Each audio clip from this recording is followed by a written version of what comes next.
साहेब काय मदत करू का तुमची? अहो साहेब काय मदत करू का म्हणलो. पहिले तू स्वतःची मदत कर, मग माझी मदत करजो. म्हणजे हो साहेब? अबे 12 महिने तुम्ही कास्तकार बोंबलतच राहत्या.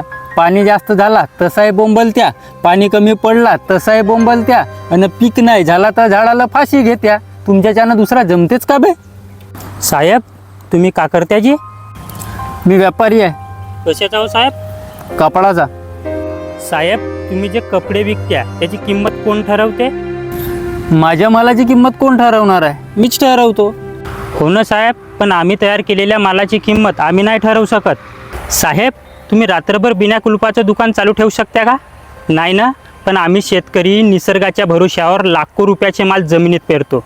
साहेब तुम्हीच विचार करा, तुम्ही सकाळी दुकान उघडल्या आणि तुमच्या दुकानात पाणीच पाणी आणि पुरा माल सडला. असा साहेब आम्हा शेतकऱ्याबरोबर दरवर्षी होते. कसं वाटत असेल व आमच्या मनाला? साहेब ज्या दिवशी आम्ही शेतकरी स्वतःपुरतं पिकवून ना, त्या दिवशी तर तुम्ही माणसं कापून खाल. जाऊ द्यावं साहेब, तुम्हाला नाही समजणार. द्या तुमची गाडी चालू करून देतो.